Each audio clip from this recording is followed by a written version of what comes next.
Let's move on to Australia Day and the way Australia House in London under Stephen Smith seems to want to ignore Australia Day. Richard Marles, the Deputy Prime Minister, acting Prime Minister, I guess, at the moment, he reckons it's all fixed. Have a look.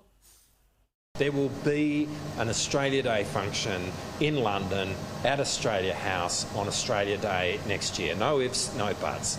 And what we're seeing from the Leader of the Opposition here is a shameless attempt to beat something out of nothing. Yeah, a couple of pies, a couple of lamingtons, a few pale ales from Cooper's. That'll fix it, won't it, Stephen? Look, I just find this all extraordinary because the initial announcement was that this gala was being banned because of sensitivities. Now, who is it particularly in London that is offended by the concept of Australia Day? I know we've got a very vocal minority here in Australia that doesn't like Australia Day and wants to change the flag and the anthem and all those other things. But in London, who was offended by this? It's the Poms. It's the Poms. The Poms that don't remind us of our evil colonial past. Well, here's the thing. I don't imagine it's really cheap to go to this gala, so don't buy a ticket. If you're offended by it, don't go. Yeah, it's always a great option, isn't it, Susie? Stuff that you're offended by, just don't show up.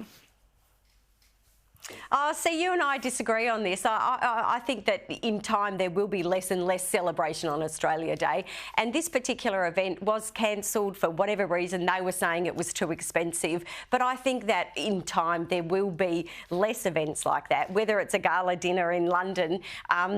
People are moving away from Australia Day as a day of celebration. And this particular event is celebrating Australia. It's no longer particularly celebrating Australia Day. What I would have really liked to have heard, though, is the phone call between Stephen Smith and Richard Marles. Richard Marles saying, mate, you've got to be kidding. This is still going to go ahead, just not in this particular form.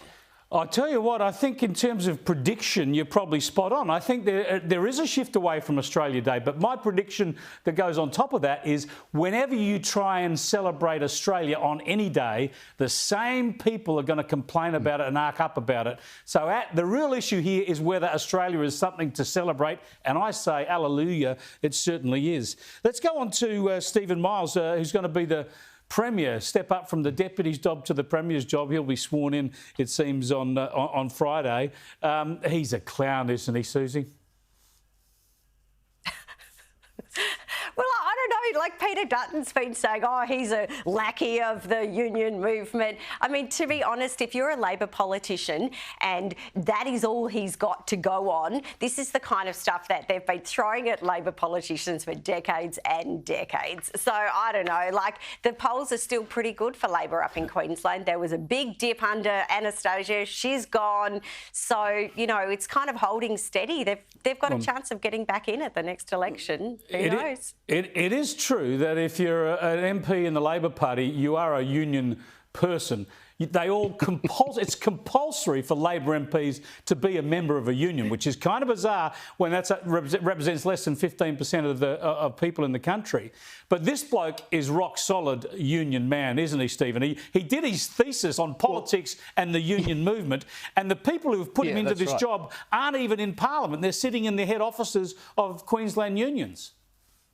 Yeah, Doctor of Unionism. I said at the time when Annastacia Palaszczuk announced her retirement and there was a whole bunch of Queenslanders singing from the rooftop saying, ding dong, the witch is dead. I was like, hang on, be careful what you wish for here because the work experience kid is the most likely person to take over. The #1 graduate from the Luca Brasi School of Public Speaking. I mean, what a dope this bloke is. I mean, the only reason he was there was to make Annastacia Palaszczuk look good. Yeah, I agree. He's a dope. Thanks so much for joining us. Hopefully we'll catch up with you next week.